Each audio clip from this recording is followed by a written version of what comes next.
우리 좌우로 전후좌우로 인사합시다. 사랑하고 축복합니다. 잘 오셨습니다. 자, 네, 좋습니다. 자, 이 멀리 떨어져 있는 간격이 좀 이렇게 채워졌으면 좋겠네요. 자, 우리 날이 점점 풀어지고 있습니다. 그렇죠? 점점 풀어지고 있어요. 물론 뭐 비도 오고 또 어느 날은 갑자기 또 기온이 내려가고 어쩌다가는 또 눈이 올 수도 있겠죠. 그렇지만 봄이 오는 것을 막을 수는 없지 않습니까? 그죠? 봄이 올 것입니다. 이에 따라 우리 하늘가족교회도 기지개를 켜고 이제 하나님 나라의 복음을 전하는 그런 날이 이제 다가옴을 느끼고 또 있습니다. 또 한 주간 이 사도행전 말씀을 보면서 주일 말씀을 또 준비하면서 우리 마가의 다락방에 모여서 성령의 강림을 기다리며 기도했던 120 문도처럼 참 기도가 있어야 되는구나, 기도해야 되는구나 하는 것들을 절실히 느끼게 되고, 또 물론 우리가 계속 기도했지만 전도와 성령의 역사를 위한 기도에 우리가 더욱 집중하는 시간을 집중해야 되겠다 하는 그런 필요함을 느낍니다. 오늘은 오늘 말씀 제목처럼 초대교회의 유명한 전도자 빌립 집사님에 대해서 살펴보려고 합니다. 빌립 집사의 이야기, 빌립 집사님의 이야기가 처음 나오는 것은 사도행전 6장이에요. 6장에 거기서 무슨 일 때문에 나옵니까? 헬라파 과부들이 이 구제에서 자꾸만 빠지는 일 때문에 불만이 쌓였단 말이죠. 그래서 어느 날 이제 폭발했죠. 그것이 폭발해가지고 불만을 드러내니까 사도들이 이제 자기들이 하던 구제 사역을 담당할 7 집사님을 뽑게 되죠. 그래서 그 7 집사님을 뽑는데 그 중에 한 사람이 빌립 집사다. 그죠? 사도행전 6장을 또 이렇게 또 살펴보니까 또 두 번째로 또 나오더라고요. 스데반과 빌립과 그러면서, 그래서 이 성경에 나오는 어떤 순서들이 또 의미가 또 있거든요. 그냥 무작정 쓴 건 아니기 때문에 스데반 집사님은 순교를 하셨고, 그리고 빌립 집사님은 전도자였고, 이 첫 번째, 두 번째로 나온 이유가 있지 않나 하는 그런 생각이 들어요. 그렇게 어쨌든 그 가운데서 이렇게 빌립 집사님 이름이 나오고 이렇게 나오는데, 사실은 오늘 말씀에도 빌립 집사님에 대한 이야기가 나오긴 합니다. 그러나 그 개인에 대해서는, 빌립 집사님 개인에 대해서는 사실 알려진 게 거의 없어요. 그죠? 성경을 아무리 찾아봐도 그 이유는 별로 없었나. 좀 나중에 가면 어떤 이야기는 빌립 집사님이 딸이 있었다, 딸이 예언하는 사람이었다, 뭐 이런 이야기 나중에 그 정도 나옵니다. 거의 이 빌립 집사님에 대해서 알려진 것은 없습니다. 그래서 오늘 이 안디옥 교회도 그렇고 오늘 4절에 나오는 흩어진 사람들이처럼 사실은 이름만 알려져 있을 뿐이지, 이름 외에는 어찌 보면 무명의 전도자들과 별반 다르지 않다 하는 것을 우리가 성경을 보면 알 수가 있어요. 그런데 이 사람이 이 스데반 집사님의 순교 이후에 사마리아로 내려가서 오늘 말씀처럼 사마리아 사람들에게 예수 그리스도를 전하고 교회를 세우게 되었습니다. 여러분, 스데반 집사님도 보십시오. 이 사람들을 왜 세웠어요? 구제사역, 어떤 실질적인 이 교회의 실무를 담당하도록 세운 사람들인데, 스데반 집사님은 유대 회당에서 말씀 전하다가 순교를 당하고, 이 빌립 집사님은 전도하러 다니고. 참 교회 안에서 일 열심히 하면 되는데 요즘 생각으로 그렇잖아요. 내 집사로 세워줬으니 열심히 봉사하고 섬기고, 그렇죠? 뭐 주차 봉사하고 식당 봉사하고 그랬으면 될 텐데, 이 사람들이 그렇게 살지 않은 것 같아요. 특히 이 집사님, 빌립 집사님도 사마리아에 전도하러 내려가서 전도하고 이적을 보여주고 능력을 보여주고 교회를 세우고 그 성에 큰 기쁨이 넘치도록 했던 그런 놀라운 일을 감당했던 사람이죠. 과연 이 무엇이 이 사람을 구제하는 일을 버리고 전도하는 사람이 되게 했을까? 전도하도록 했을까? 무엇이 그를 그렇게 담대하게 그리스도를 전파하는 사람으로 만들었을까? 오늘 이것을 말씀을 통해서 살펴보면서 빌립과 같이 우리의 삶도 점차 이렇게 전도자의 삶으로 사나 죽으나 우린 전도자의 삶을 살아야 됩니다. 이곳에서 그죠?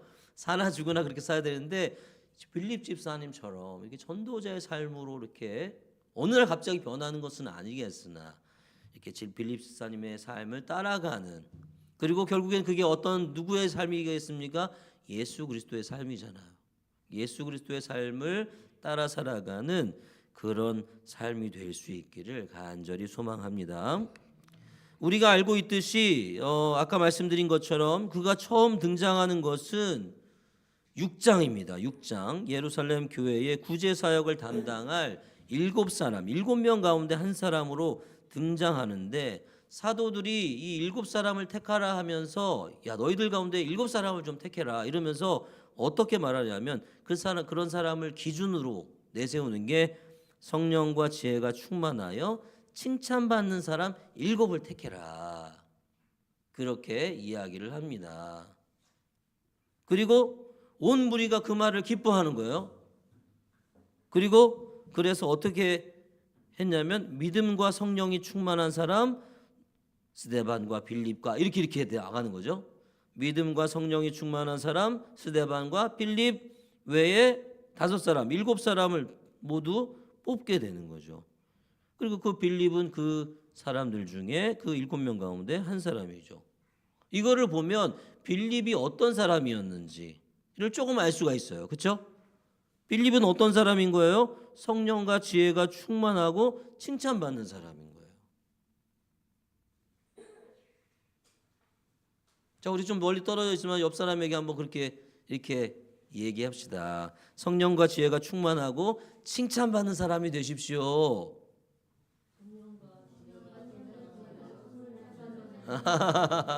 그죠. 자, 성령과 지혜가 충만하고 칭찬받는 사람이 바로 빌립 집사라는 거예요. 그리고 또 무리가 이제 뽑을 때 뭐라고 있어요? 믿음과 성령이 충만한 사람이라는 거예요. 빌립 집사는 자 다시 한번 할까요? 믿음과 성령이 충만한 사람이 되십시오. 네, 좋습니다. 그러니까 여러분 이것을 좀 이렇게 종합해 보면 이 빌립 집사님은 어떤 사람인가요? 한마디로 하면 뭐라고 할까요? 성령이 충만한 사람이다. 성령 충만한 사람이다. 이렇게 말할 수가 있겠습니다. 여러분 어떤 사람이 성령으로 충만하다는 것은 어떤 뜻일까요? 여러분 한번 생각해 봅시다. 나는 성령으로 충만해. 네, 스스로 그런 사람이 있을런가 모르겠으나 여러분 성령으로 충만하세요? 아멘. 네, 좋습니다. 성령으로 충만하다. 그러면 성령으로 충만한 사람은 어떤 사람일까요? 어떤 사람을 그렇게 말할까요?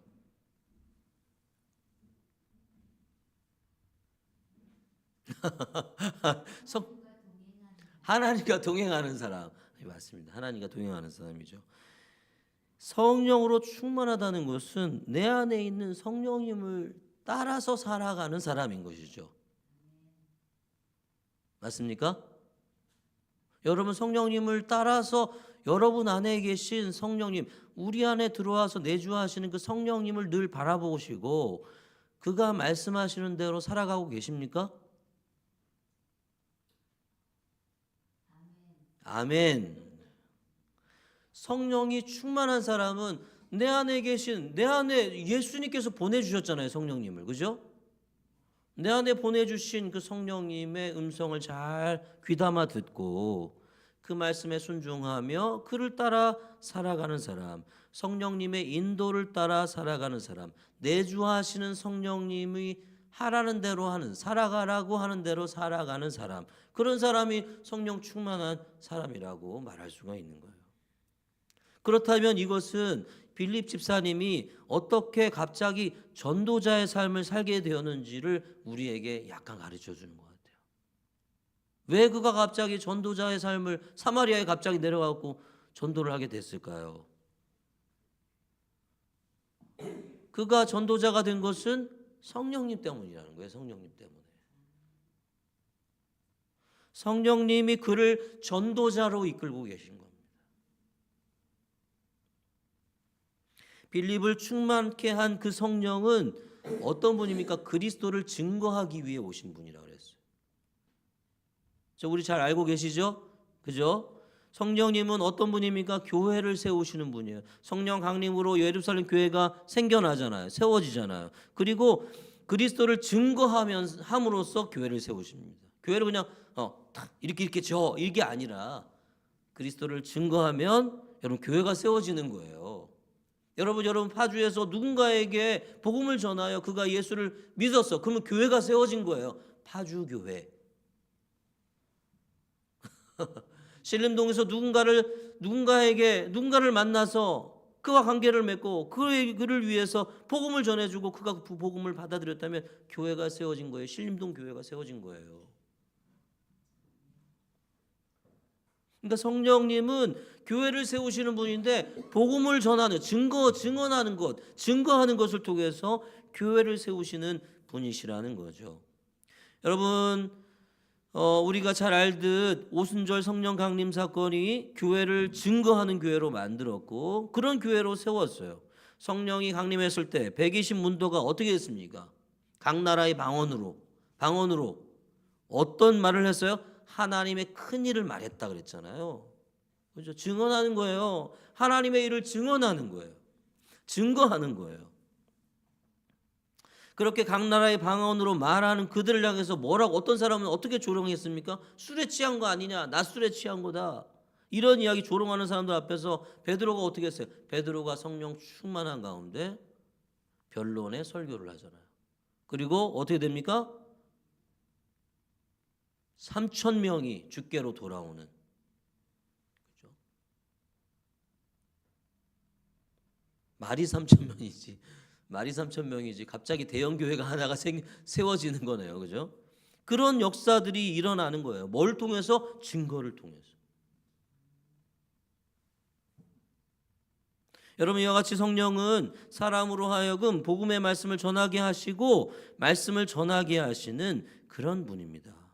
그래서 예수님은 이렇게 말씀하셨어요.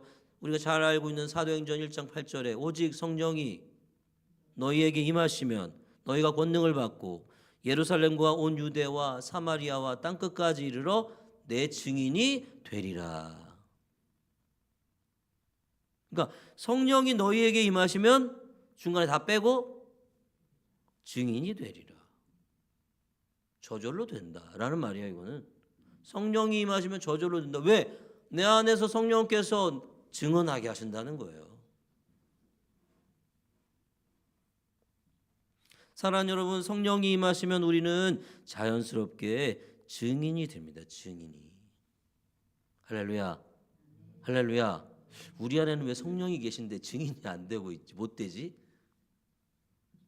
근데 예수 그리스도의 증인, 복음의 증인이 되는데 그렇다고 우리가 아무것도 안 하고 가만히 있어도 그냥 저절로 증인이 되느냐? 그런 건 아니죠. 그런 건 아니죠. 최소한 어떻게 되면 기도라도 해야죠. 그죠? 주님, 내 안에 계신 성령이 나를 움직이셔서 나를 증인이 되도록 주님 나를 사로잡아 주십시오. 그런 소망이 있어야 되지. 나는 원하지도 않는데 갑자기 성령이 나를 움직이시는 거 이런 일은 없어요. 이건 하나님이 일하시는 방법이 아니에요. 기도해야 되고 또 뭘 해야 됩니까? 복음을 준비해야죠, 내 안에. 그죠? 복음을 준비해야 돼. 어떻게 말할 것인가? 무엇을 말할 것인가? 이걸 준비해야 돼요. 선명하게, 좀 깔끔하게 그런 깔끔하지 않더라도 주님이 역사하시면 은혜 가운데 복음이 전해지기도 합니다만, 그러나 우리 연습해야죠. 다듬어 놔야죠. 내가 사람을 만나면 어떻게 전할 것인가. 그래서 복음을 선명하게 전하기 위해서 준비를 해 놓아야 돼요. 그래서 어느 곳, 어느 때, 어떤 장소, 어떤 상황에서도 전할 수 있도록 연습도 하고, 그렇죠? 그렇게 준비를 해야 되는 거죠. 베드로 사도도 이렇게 얘기합니다. 또 유명한 말씀이죠. 베드로전서 3장 15절에 너희 마음에 그리스도를 주로 삼아 거룩하게 하고 너희 속에 있는 소망에 관한 이유를 묻는 자에게는 대답할 것을 준비하되, 대답할 것을 하라는 거예요. 말할 것을 준비하라는 거예요. 그러면 이렇게 하면 됩니까? 그것만이 다가 아니죠. 또 우리가 해야 하는 가장 중요한 일은 뭐냐면 우리 가운데 예수의 향기가 있어야 되는 거죠. 우리의 인생과 우리의 삶 가운데 예수의 향기가 흘러 넘쳐야 되는 것입니다. 그것은 뭡니까? 우리의 삶으로 증인이 되는 것이죠. 여러분, 이것이 어떻게 보면 땅 끝까지 내 증인이 되리라 한 말씀의 궁극적인 의미가 아닐까. 선교사로 나가라, 땅 끝에 선교사로 나가라가 아니라 우리의 삶을 통해서 이 삶의 구석구석에 있는 여전히 닿지 못했던 사람들에게까지 복음을 전하는 그런 삶을 우리가 살도록 준비해야 되는 거죠. 준비해야 되는. 우리가 예수님처럼, 그죠? 성령님을 따라 예수님처럼 우리의 인격이 변화돼야 되는 거죠. 그래서 우리 어떻게 해야 되는가? 늘 하나님과 소통해야 돼요. 소통. 이 소통이 제일 중요합니다. 그죠? 성령님과 끊임없이 대화해야 됩니다. 성령님을 우리는 우리 안에 이 본성은 자꾸만 안 하려고 하는 본성이 있죠. 기도도 하기 싫고 말씀도 읽기 싫고 뭔가 좀 가까이 가려는 것을 싫어하는 하나님과 본성이 있는데 그것을 과감히 끊고 소통하는 자리에 나가야 되고 성령님과 대화해야 되고 그와 늘 만나야 돼요. 그렇지 않으면 우리가 예수 닮은 사람, 예수를 드러내는 사람이 어찌 될 수 있겠습니까? 때로는 여러분 우리가 전하는 말 이것보다도 어떤 사람들에게는 우리의 이 눈빛, 우리의 말투, 그죠? 우리의 행위 하나하나 이런 게 더 중요할 때도 있어요. 제가 요즘에 제자도라는 책을 읽고 있는데 거기에서 그 저자가 어떤 시를 인용했어요. 시를 하나 인용했는데 출처불명의시다 이렇게 해서 어디서 누가 지었는지 모른다는 이야기겠죠. 그런 시를 인용해서 한번 들어보십시오. 당신의 말을 통해서만, 당신의 행위를 통해서만은 아니다. 지극히 무의식적인 방법으로 그리스도가 표현되는 것. 고요하고 평화로운 미소인가? 거룩한 빛이 당신의 눈가에서 흘러나오는가? 당신이 그냥 웃을 때 나는 그가 함께 계심을 느낀다. 나에게 중요한 것은 당신이 가르치는 진리가 아니었다. 그것이 당신에게는 밝았지만 나에게는 어두웠으니 단지 당신이 나에게 왔을 때 나는 그를 느꼈다. 당신의 눈을 통하여 그가 나에게 인사했고 당신의 마음을 통하여 그의 사랑이 빛났다. 그때는 당신을 보지 못했고 대신 그리스도를 보았다. 무슨 얘기입니까? 자기가 예수를 알지 못했을 때 당신을 통해서 무언가를 봤다는 거잖아요. 그리고 그 당신이 막 진리를 얘기했을 때 그때는 그 알지 못했어. 무슨 얘기인지. 그때 나는 어두웠기 때문에. 그런데 당신의 모습 속에서, 눈빛 속에서, 말투 속에서, 행동 속에서 무언가를 봤다는 거죠.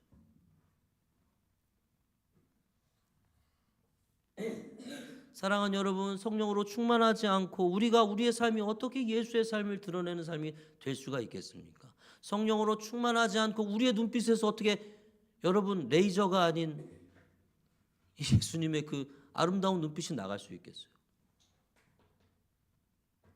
이게 참 저에게도 참 굉장히 잘 안 되는 부분이긴 한데 너무 힘든 부분이긴 해요. 이게 레이저가 안 나가는 게 쉽지가 않고요. 저한테도 뭔가 누군가 뭔가 어떤 일이 눈앞에 벌어지면 갑자기 레이저가 나오거든요. 내가 의식하지 못할 때 그게 저의 삶의 방식이었을 수도 있습니다. 살아온 방식이죠. 눈을 막 부릅뜨고 막 성질을 내고. 여러분, 성령으로 충만하지 않고 성령을 따라서 늘 소통하면서 그의 음성을 들으며 쫓아가려고 하지 않는 삶이 어떻게 그런 그 눈빛에서 사랑의 눈빛이 나오겠어요? 성령으로 충만하지 않고 예수의 삶을 어떻게 드러내며 성령으로 충만하지 않고 어떻게 사람들이 우리를 통해서 무언가를 발견할 수가 있겠습니까? 사랑하는 여러분, 성령께서 우리를 진리 가운데로 인도하십니다. 그 진리의 한가운데 누가 있습니까? 예수 그리스도가 있잖아요. 예수 그리스도. 성령은 예수께로 우리를 이끌어 가세요. 그를 따라 예수께로 가면 우리 안에 어떤 열매가 맺어요? 성령의 열매, 9가지 열매. 성령의 열매가, 인격의 열매가 맺히게 되는 거죠. 사랑하는 여러분, 성령을 따라서 예수께로 가시기를 간절히 소망합니다.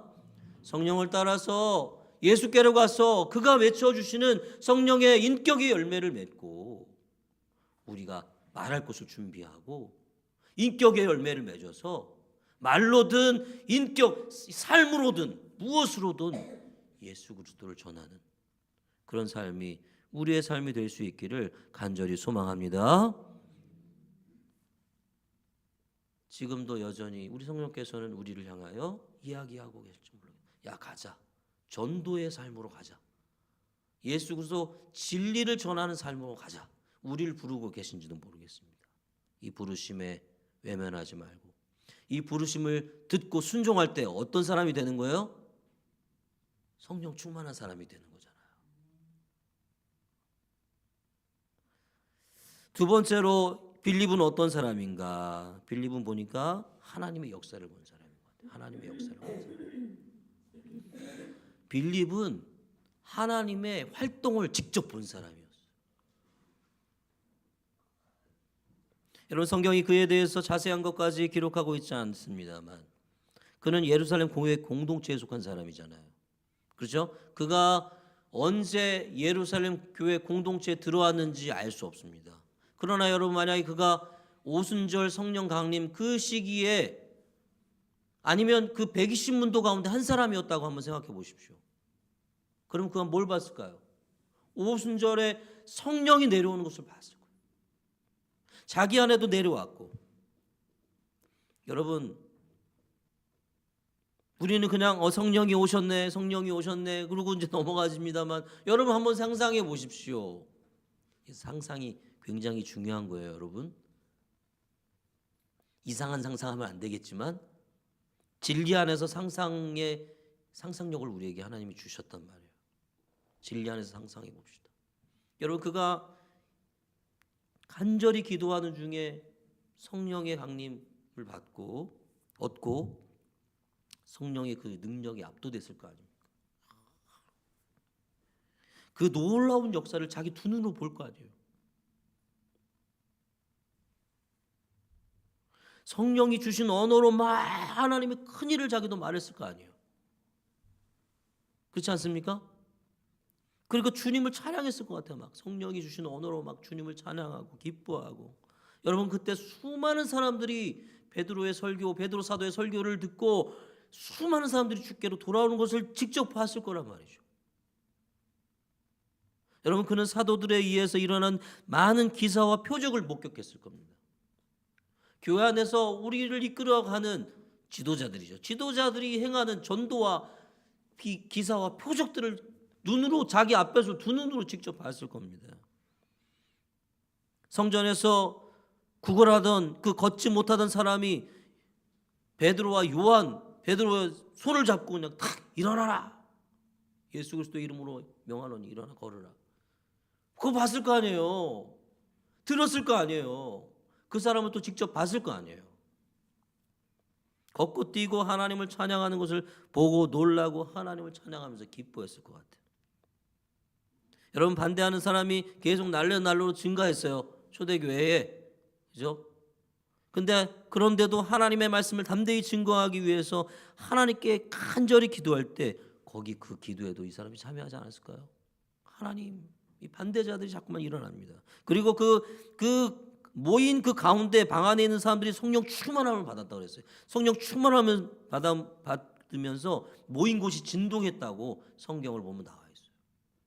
여러분, 그 진동하는 것, 모인 곳이 진동한 성령으로 충만되어서 모인 곳이 진동하는 그것을 다 경험하고 체험했을 것 아닙니까?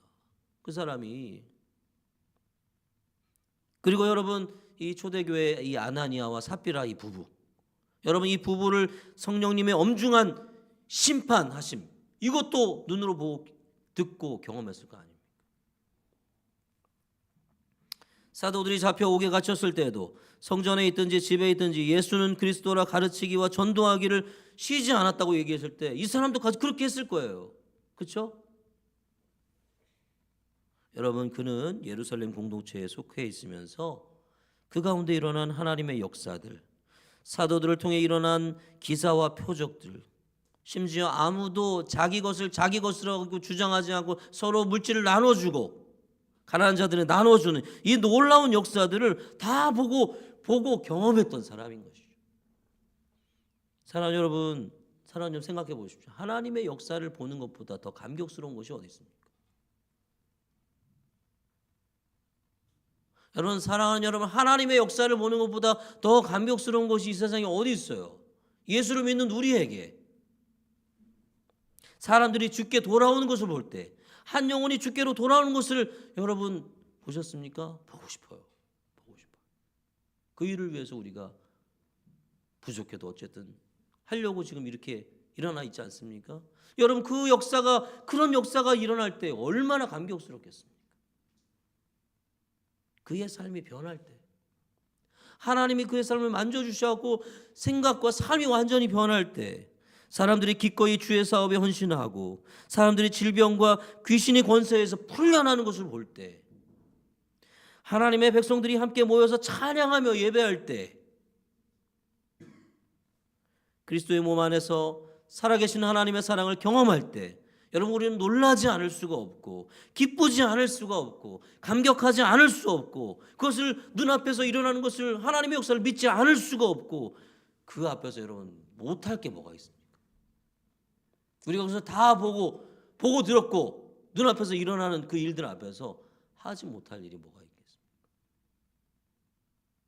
그래서 사도들은 그들을 잡아서 이 도들을 전하지 마라, 퍼뜨리지 말라 하는 그들에게 이렇게 얘기했어요. 우리는 보고 들은 것을 말하지 아니할 수가 없다. 빌립 집사도 역시 그랬을 거예요. 말 그대로 보고 들은 것을 말하지 않을 수 없었던 거예요. 자기가 보고 들은 것들을, 이 역사들을. 사랑하는 여러분, 만약 우리 공동체 안에서 이런 놀라운 일들이 벌어지기 시작하면 어떻게 되겠습니까? 우리도 역시 더 이제 그만하자 이러겠습니까? 이제 그만하자. 됐으니, 이 정도만 됐으니. 아니죠. 우리도 보고 들은 것을 말하지 아니할 수 없을 것입니다. 사랑하는 여러분, 빌립 지사는 다 봤어요. 본 거예요. 하나님이 일하시는 것을 본 거예요. 그리고 오늘 말씀에도 보십시오. 하나님이 일하시는 것을 자기 손을 통해서 드러나잖아요.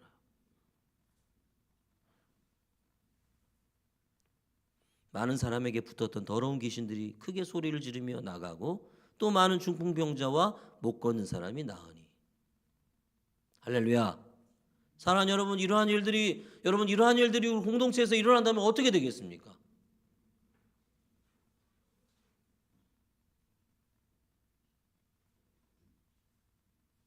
그죠? 이제 그만하자는 아니겠죠? 그죠? 너무 감격스럽고 말하지 않을 수가 없을 것 같아요. 야, 이거 봐라, 이거 봐라. 이러한 일들이 일어난다. 복음에 이런 능력이 있다. 예수 그리스도가 우리를 자유케 하고 우리를 변화시키고 우리의 삶을 완성하고 치유하고. 그러므로 사랑하는 여러분, 우리 공동체 역시, 우리의 인생 역시 하나님의 일하심을 보고 듣고 경험하는 공동체가 되어야 할 줄로 믿습니다. 사랑하는 여러분 한번 우리 소망합시다. 우리가 우리 큰 교회가 되는 이런 게 아니라 하나님 나의 삶에, 하나님 우리 공동체의 삶에 하나님이 일하시는 것을 보게 해 주십시오. 보게 해 주십시오. 보고 싶습니다.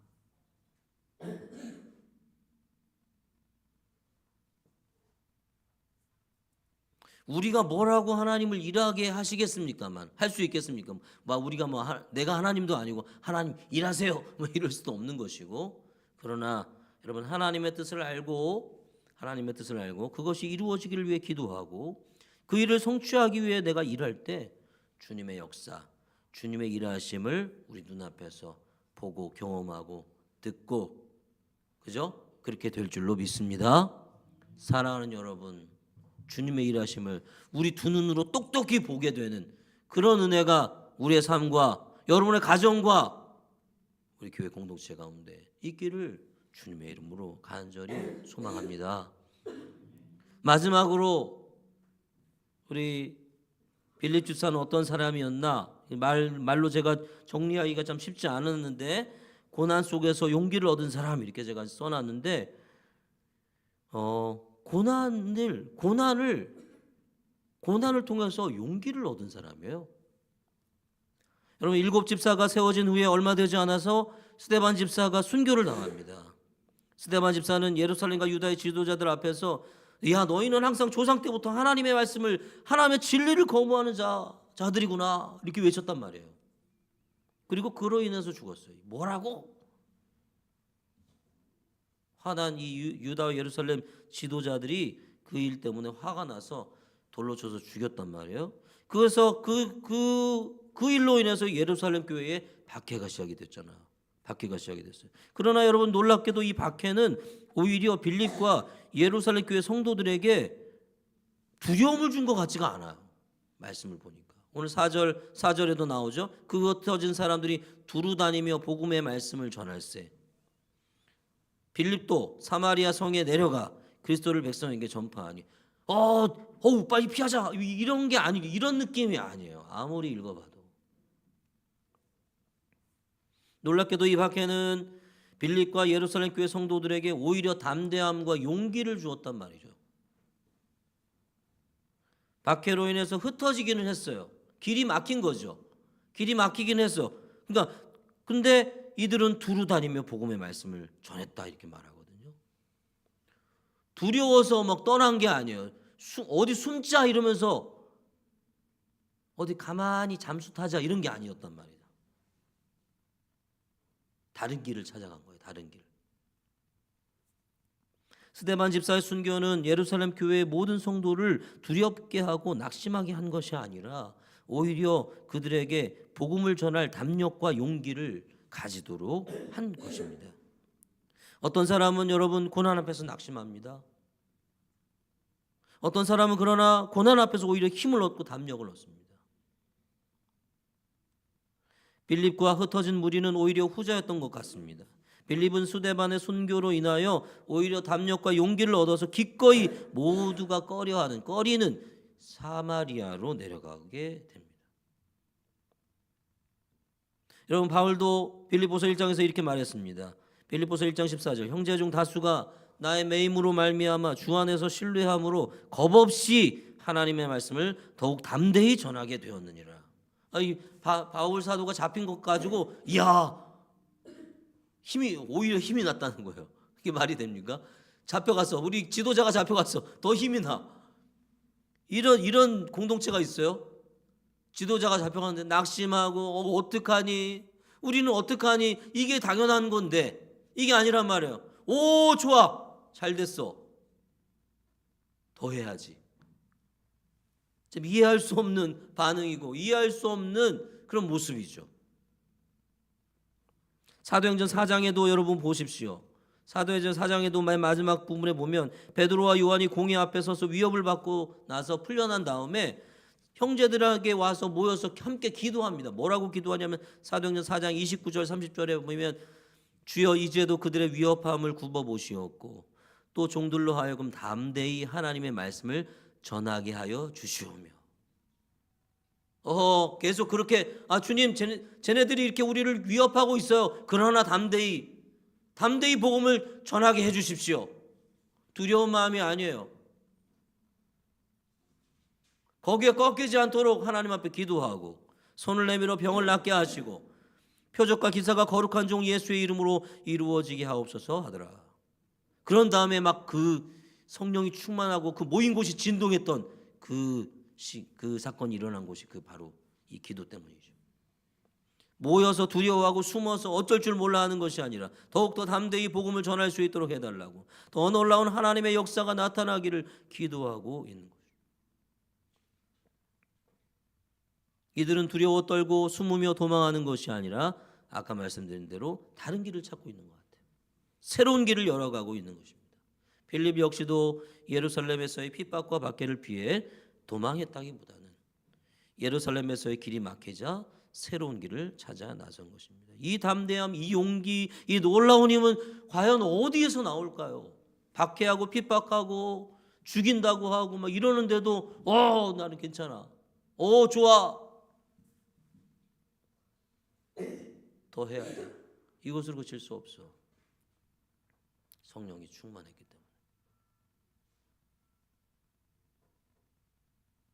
성령과 늘 소통하기 때문에. 하나님의 일하심과 역사를 보았기 때문에.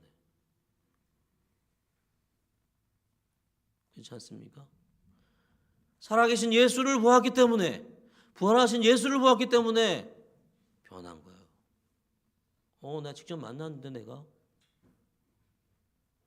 야, 그거 거짓말이야. 아니야, 나 직접 만났어. 하나님이 일하심을 눈앞에서 보았기 때문에, 자신의 삶을 통하여 하나님이 일하시는 것을 드러나고 있기 때문에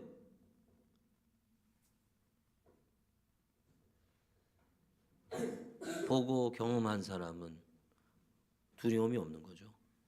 오히려 더 담대해지고 박해당하고 고난당한 것들을 오히려 두려워하지 않는 그런 것이죠.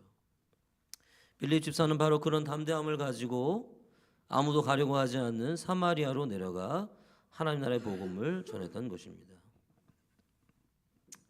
사랑하는 여러분, 이런 빌립 집사의 이런 놀라운 삶의 모습, 담대한 삶의 모습이 우리의 모습이 되기를 진정으로 소망합니다. 저 안에는 그 두려움이 있어요. 저 안에도 소심한 게 있고, 그래서 두려움 때문에 참 하지 못하는 일들도 많이 있거든요. 이것들을 내 혼자 나의 힘으로 이걸 넘어서기가 너무 쉽지 않아요. 넘어설 수 있었다면 진작에 그렇게 했지. 오직 성령의 충만함과 그 역사를 눈앞에 본 사람은 넘어설 수가 있는 거죠. 그 한계들을. 성령으로 충만한 삶을 살기 원하고 하나님의 활동, 하나님의 역사를 보기 원하고 길이 막힐 때는 새로운 길을 열어가는 담대함과 용기가 우리 가운데, 아니 내 안에, 우리 하늘가족교회 공동체 여러분 안에 있기를 간절히 소망합니다. 여러분, 창세기 15장에 보면 여호와께서 환상 중에 아브라함에게 나타나서, 아브라함 이름을 바꿔주시기 전에 아브라함에게 나타나서 말씀하시는 장면이 나오는데, 아브라함이 뭐라고 얘기하냐면, 아브라함은 하나님, 자기는 자식이 없으니 여기 내 종 다메섹 엘리에셀이 자기의 상속자가 될 것이라고 이렇게 얘기합니다. 그 친구밖에 없어요. 이런 거죠. 나는 아들이 없는데 어떡하겠어. 근데 하나님이 뭐라고 답하시냐면 15장 4절에 여호와의 말씀이 그에게 임하여 이르시되 그 사람이 내 상속자가 아니다. 그 사람은 아니야. 너의 몸에서 날 자가 내 상속자가 된다. 이렇게 말씀하셨어요. 그리고 하나님이 그 15장에서 횃불 언약을 딱 맺으시죠. 그 다음에 시간이 좀 한참 흐른 다음에 17장에 가면 아브라함이 99세가 됐어요. 그때 99세가 돼가지고 다시 하나님이 나타나세요. 아브람과 사라의 이름을 아브라함과 사라로 바꿔주시고, 그러면서 다시금 자식을 낳고 민족을 이루게 될 것이라 이렇게 말씀해 주십니다. 그러니까 아브라함이 속으로 그 얘기를 들으면서 속으로 생각하는 거예요. 내 100세가 됐는데, 100살이 됐는데 무슨 아들을 낳냐? 아들을 낳겠습니까? 이게 웃었다 그랬어요. 속으로 생각하면서 웃었다 그랬어요. 그냥 이스마엘이나, 그때 이제 이스마엘이 낳았으니까 이스마엘이나 하나님 앞에 잘 살았으면 좋겠습니다라고 할 때 하나님이 뭐라고 말씀하시냐면 17장 19절에 보면 이 말씀이 굉장히 마음에 탁 이렇게 다가오더라고요. 아니다. 아니라는 거예요. 내 아내 사라가 내게 아들을 낳을 것이고 그 이름을 이삭이라고 해라. 내가 너와 언약을 세우고 그 후손에게 영원한 언약이 될 것이다. 아니다 그러는 거예요.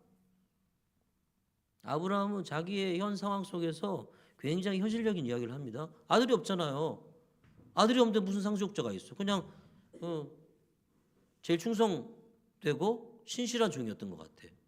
그죠? 엘리에셀이 그에게 넘겨주는 게 당연한 거죠. 그러고 싶지 않아도 아들이 없으니 어떻게? 그래서 넘겨주겠다 그러니까 아니다. 아니라는 거예요. 100세가 됐어요. 100세가.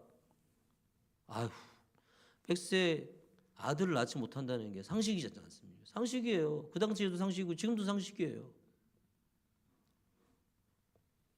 하나님을 다 거부하세요. 다 거부. 17장 말씀. 아니라, 아니다, 아니야. 이 말씀이 굉장히 우리에게 의미가 있는 것 같아요. 너 현실이 지금 이렇다고 해서 그거에 머물지 말라 이런 말씀인 것 같아요.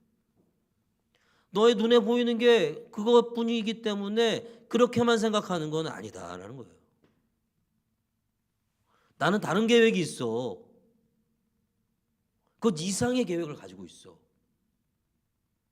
굉장히 현실적인 것 같고 굉장히 상식적인 것 같아도 그건 아니라는 거예요. 하나님 보시기에는.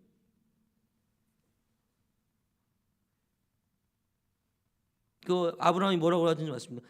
이스마엘이나 그냥 잘 살았으면 좋겠어요. 이게 무슨 말이냐? 그렇게 어떻게 들리나? 그냥 주님 그냥 이렇게 살다가 죽을래요. 그런 얘기로 들리는 거예요. 주님 내가 근데 뭐라고 그런 일을 하겠어요. 그냥 주님이 딱 좋은 것 같아요. 우리끼리 그냥 예배 드리고 그죠? 뭐 집안에도 큰 문제 없고 그렇죠? 내 삶에 내 인생에 큰 문제 없고 그러니까 요 정도 이렇게 살다가 가면 되지 않겠습니까? 열심히 예배 드리고 헌금하고 하면 되지 않겠습니까? 근데 하나님은 아니라는 거예요. 아니라.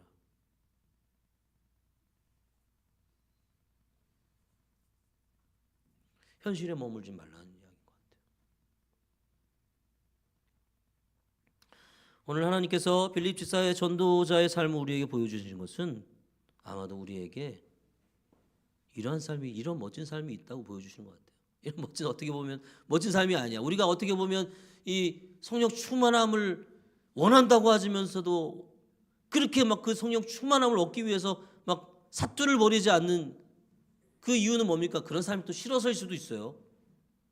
빌립 지사처럼 모든 걸 내놓고 이렇게 돌아다니고 바울처럼 돌아다니는 이런 삶이 여러분 우리에겐 좋은 삶이 아니거든요. 우리 인생의 이 인간적인 이 본성에서는. 돈이 떨어지는 것도 아니고 안정적인 삶이 있는 것도 아니고 여러분 왜 우리가 성령 충만함 얻기 위해서 정말 사투를 벌이지 않습니까? 주님이 하나님을 믿는다고 이 놀라운 하나님 우리의 생명을 살려주시고 새로운 길을 열어주시니까 하나님 앞에서 왜 하나님 하지 않습니까? 아니 내 안에 있는 인성이 죄성이 욕망이 나를 그걸 그리 원하지 않는 거죠. 그러나 하나님은 오늘 빌립 지사의 모습을 보면서 성령 충만하게 나의 역사를 보면서 나와 소통하면서 살아가는 자의 삶의 모습을 보라. 그냥 주님 요대로 요 정도만 이렇게 하면 좋겠어요. 이게 아니라 아니야. 더 나아가. 더 높아져. 더 위대한 삶을 주님 우리에게 바라고 계시고 요구하고 계신 것이 아닌가.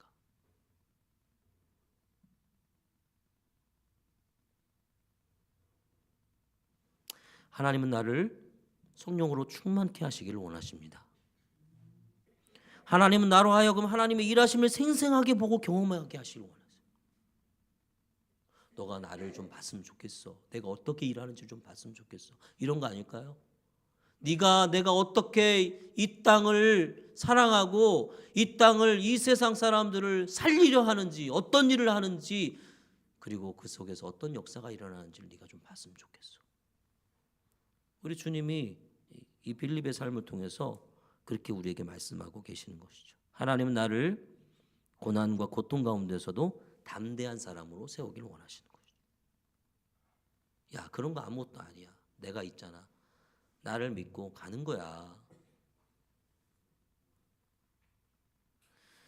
사랑하는 여러분, 우리 현실에 낙심하거나 안주하거나 만족하지 말고 아브라함처럼 이스마엘이나 하나님 앞에 살기를 원합니다. 그렇게 말하지 마시고 우리를 스데반처럼 빌립처럼 사도 바울처럼 베드로처럼 수많은 하나님의 사람처럼 살기를 원하시는 그 하나님의 음성을 듣고 따라가는 진정 성령으로 충만한 삶이 우리의 삶이 되고 우리 하늘가족의 공동체의 삶이 되고 그래서 저는 너무 보고 싶은 게 있어요. 이 사람은 봤잖아요. 빌립 집사는 봤잖아요. 하나님의 역사를 봤잖아요. 저도 그런 것을 보기를 원해요. 보고 싶어요. 하나님이 어떻게 역사하시는지를 보고 싶어요. 그래서 그런 것을 보고 또 우리는 또 어떻게 합니까? 내가 본 것을 보고 들은 것을 말하지 않을 수 없잖아. 그죠? 그런 인생으로 그런 삶으로 살아가는 우리 하늘가족의 모든 성도들이 될 수 있기를 주님의 이름으로 간절히 축원합니다. 아멘. 기도하겠습니다. 하나님 아버지 감사합니다. 주님 이 전도자 빌립의